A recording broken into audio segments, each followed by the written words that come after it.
السلام علیکم ورحمۃ اللہ وبرکاتہ۔ شیاطین اس ماہ مقدس میں جکڑ دیے جاتے ہیں، ماہ رمضان میں، اور ہم پھر بھی گناہ کرتے ہیں، غلطیاں کرتے ہیں، زیادتیاں کرتے ہیں، آخر کیوں؟ تو آج یہ سوال ہم نے قاری صاحب سے پوچھا ہے، قاری محمد اختر صدیق صاحب سے، تو وہ اس کے بارے میں کیا فرما رہے ہیں، تو سنتے ہیں قاری محمد اختر صدیق صاحب سے۔ السلام علیکم ورحمۃ اللہ وبرکاتہ۔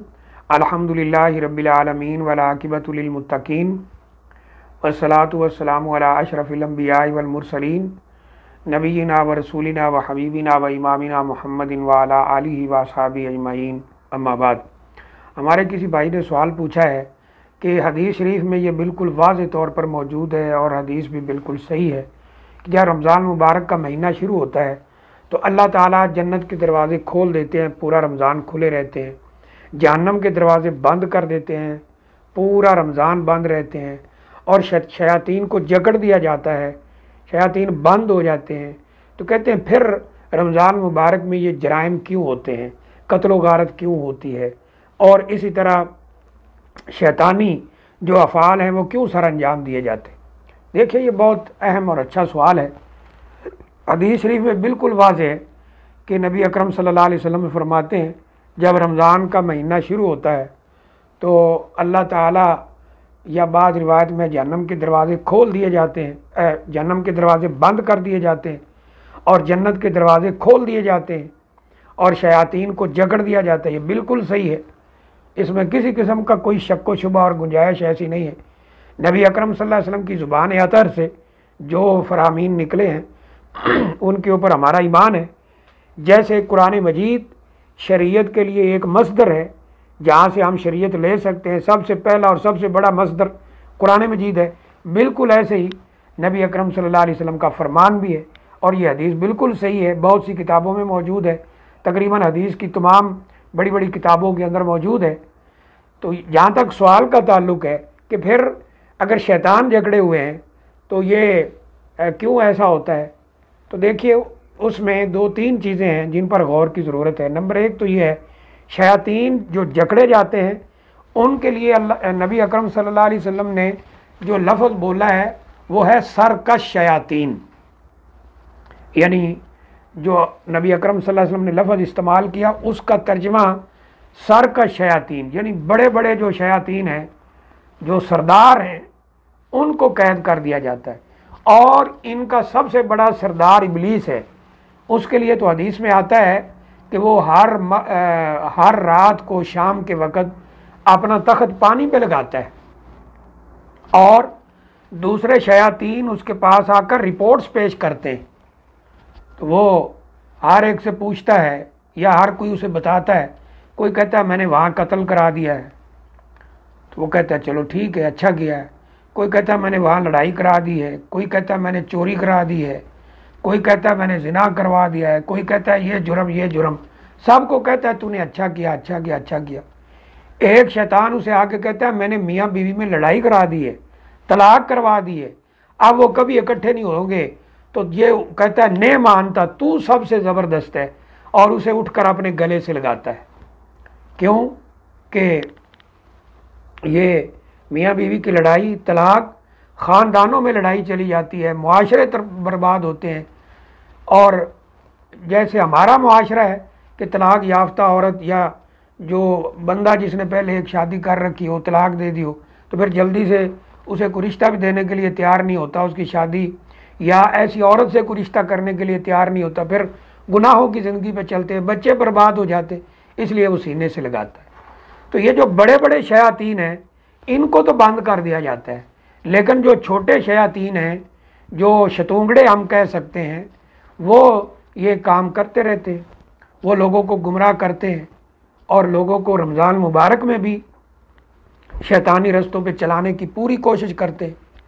ایک جواب تو یہ ہے کہ بڑے شیاطین قید کر دیے جاتے ہیں اور جو چھوٹے ہیں وہ اسی طرح آزاد ہی رہتے ہیں۔ دوسرے نمبر پر شیطان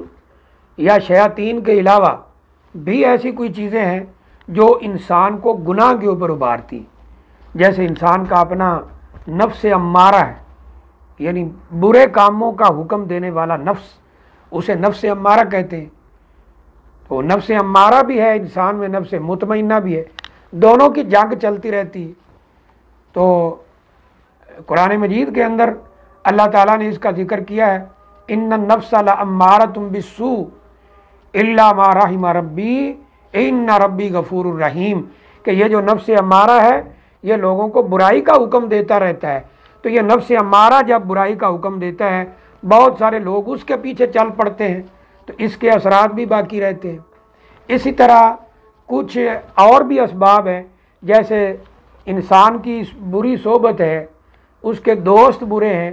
ان کے ساتھ جب وہ ملتا ہے وہ بھی برائی کی طرف لے کے جاتے ہیں، چھوڑو روزہ رکھ کر کیا کرنا ہے، ہاں جی، یا روزہ کھول دیا ہے تو اب جناب یہ کرو وہ کرو، روزہ رکھ کر برے کام کرنا، فلمیں دیکھنا۔ ایک بھائی میرے پاس یہاں اسلامک سینٹر میں آیا، کہتے ہیں جی روزہ رکھ کر فلم دیکھ سکتے ہیں، اللہ اکبر، حالانکہ رسول اللہ صلی اللہ علیہ وسلم نے فرمایا تھا۔ میں نے اسے عرض کیا کہ بھائی رسول اللہ صلی اللہ علیہ وسلم کا تو یہ فرمان ہے، من لم یدع قول الزور والعمل بہ فلیس للہ حاجۃ ان یدع طعامہ وشرابہ، کہ جو روزہ رکھ کر بھی بری بات نہ چھوڑے، برا کام نہ چھوڑے، اللہ تعالیٰ کو کوئی حاجت نہیں ہے کہ وہ ایسے بھوکا پیاسا پھرتا رہے۔ اور ایک حدیث میں یہ ہے بھی کہ بہت سے روزہ دار ایسے ہیں بھوک اور پیاس کے علاوہ انہیں کچھ نصیب نہیں ہوتا، یعنی روزہ کا ثواب کوئی نہیں ہوتا۔ تو یہ جو بری صحبتیں ہیں یہ بھی انسان کو برائی پر ابھارتی ہیں اور انسان برائی پر چل پڑتا ہے۔ ایک اور چیز کہ شیاطین بڑے بڑے تو قید ہیں، چھوٹے پھر رہے ہوتے ہیں، لیکن جو پہلے سے انسان شیطان کا دوست بنا ہوتا ہے تو اس کے اوپر وہ اثرات موجود ہوتے ہیں، ان اثرات کی وجہ سے وہ پھر گناہوں کی طرف چل پڑتا ہے۔ جیسے اللہ تعالیٰ نے قرآن مجید میں فرمایا ہے، اللہ ولی الذین آمنوا یخرجہم من الظلمات الی النور والذین کفروا اولیاؤہم الطاغوت یخرجونہم من النور الی الظلمات، کہ وہ نیکیوں سے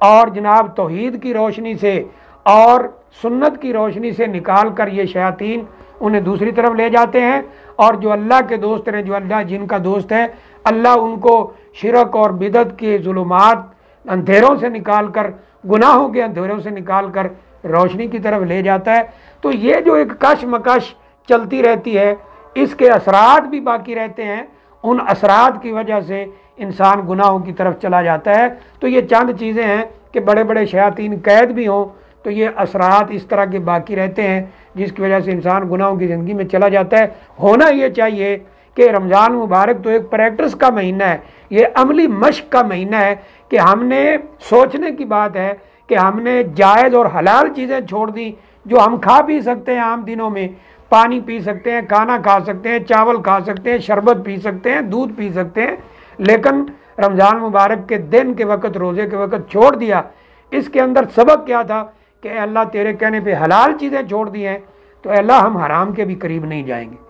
تو بہرحال ان چیزوں کے اثرات کی وجہ سے اس طرح کے شیطانی افعال ہوتے رہتے ہیں۔ اللہ تعالی ہمیں محفوظ فرمائے۔ اللہ سے دعا ہے اللہ تعالی ہمیں رمضان مبارک کی پوری قدر کرنے کی توفیق عطا فرمائے، اور اللہ تعالی ہمارے روزے اپنی بارگاہ میں قبول فرمائے۔ رمضان کا قیام، تلاوت قرآن پاک، نماز، سب عبادات جو ہیں اللہ اپنی بارگاہ میں قبول فرمائے۔ السلام علیکم ورحمۃ اللہ وبرکاتہ۔